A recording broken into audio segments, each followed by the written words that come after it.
தினேஷ் வந்துட்டு துரைக்கிட்டேருந்தும் சரவணன்கிட்டேருந்தும் காப்பாற்றுறதுக்காக வந்துட்டு பிளான் பண்ணுறாங்க. பிரபுவும் ஆதிரையும் கட்டி வச்சிருக்கனால நைஸாக அந்த ரூமுக்கு போயிட்டு ஆதிரை வந்துட்டு சாமி வந்த மாதிரி நடிக்கிறாங்க. அந்த நேரத்தில் வந்துட்டு சாம்பிராணி புகையை போட்டு விட்டுறாரு பிரபு.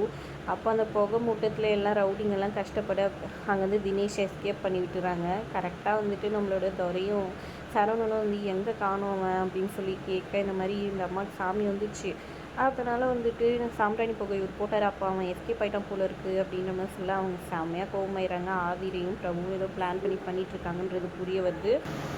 அப்புறம் தினேஷ் நேராக போயிட்டு கிச்சனில் இருக்க இதுவில் வந்துட்டு பிரபு வந்து மூட்டையில் கட்டி வச்சிடுறாரு. அவரை தப்பிக்க வைக்கிறதுக்காக சரவணன் துரை கொலவெறியோடு தேடிட்டு இருக்கனால மூட்டையில் இருக்கிற இவர் வந்து மூச்சடைக்க முடியாமல் ஒரு கட்டத்தில் வந்து காப்பாற்றுன்னு கத்த அங்கேருந்து கையல் வந்துட்டு நோட் பண்ணிடுறாங்க. யார் அதுன்னு சொல்லிட்டு தந்து பார்த்தா வந்துட்டு தினேஷை பார்த்தோன்னே என்னங்க இதெல்லாம் என்ன விஷயம்னு சொல்லி கேட்க, தயவு செஞ்சு என்னை காப்பாற்றுங்க, என்னை கொல்ல பார்க்குறாங்க அப்படின்னு சொல்ல, சரி சரி உள்ளே போங்கன்னு சொல்லிட்டு துரையும் சரவணனும் வரதை பார்த்தோன்னே கட்டி வச்சுறாங்க. திரும்பவும் ஒரு கட்டத்தில் ஃபேமிலி எல்லாரும் வந்து பார்த்துடுறாங்க இவங்கள வந்துட்டு மூட்டைக்குள்ளே இருக்கிறத. இவன் எதுக்காக இதுக்குள்ளே வந்தான்னு சொல்கிறாங்க. இப்போ பிரபு வந்து நான் தான் இவரை கட்டி வச்சேன் உள்ளுக்குள்ளே அப்படின்னு சொல்லிட்டு இருக்காங்க. எதுக்காக இதெல்லாம் பண்ணிட்டுருக்கீங்க, நீங்கள் ஏதோ சரியில்லைண்ணா, என்ன விஷயம் சொல்லுங்கண்ணா பிரபுண்ணா, ட்ரெயின்லேயே அப்படி தான் இருந்துச்சு, அப்புறம் இங்கே வந்துட்டு நீங்களும் ஆதிரியும் ஏதோ குசுன்னு பேசிக்கிட்டு ஏதோ கண்ணு காமிச்சு பேசிக்கிட்டு இருந்தீங்க, இப்போ இவரை மூட்டையில் கட்டி வச்சுருக்கீங்க, என்ன விஷயம், அந்த துரை அண்ணனும் சரவணனும் தேடிட்டு இருக்காங்க இவரை, என்ன விஷயம்னு சொல்லி கேட்க, ஒரு நிமிஷம் நான் சொல்கிறேன்னு சொல்லிட்டு பிரபு வந்துட்டு எல்லா விஷயத்தையும் சொல்கிறாரு. இந்த மாதிரி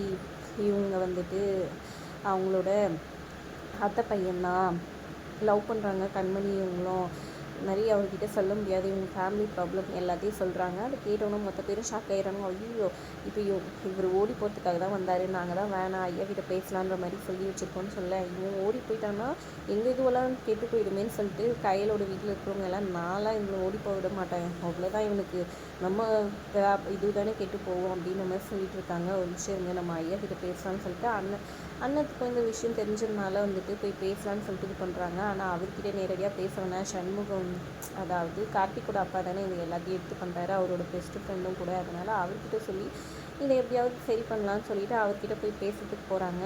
ஆதிரை தயங்கிட்டே நிற்க, அப்புறம் கார்த்திக்கும் அண்ணமும் கூட இருக்காங்க. என்னப்பா என்ன விஷயம்னு சொல்லி கார்த்திக் சொல்ல வர பிரபு இது அதுன்னு ஏதோ வேறு ஏதோ சமாளிக்கிறாரு. அப்புறம் அண்ணன் வந்துட்டு நம்ம சொல்லலாம் மாமா கிட்ட, மாமா எது வந்தாலும் நம்மளுக்கு ஹெல்ப் பண்ணுவான்னு சொல்கிறாங்க. அப்புறம் ஆதிரை கிட்ட சொல்கிறாங்க சண்முகம், இங்கே பாருமா நீ எதுக்கும் பயப்படாத, எதுவும் வந்தாலும் நான் சொல்கிறேன், ஐயா கிட்ட சொல்கிறதோ என்கிட்ட சொல்கிறதோ ஒன்று தான், உனக்கு எந்த பிரச்சனையாக இருந்தாலும் சொல்லு, நான் சரி பண்ணி வைக்கிறேன்ற மாதிரி சொல்கிறாங்க. அப்புறம் தயங்கிக்கிட்டே அதை சொல்ல வராங்க. சண்முகம் இதுக்கு என்ன முடிவு எடுக்க போகிறாரு என்ன ஏதுன்றதை பொறுத்து பார்க்கலாம். வீடியோ பிடிச்சிருந்தா லைக் பண்ணிக்கோங்க.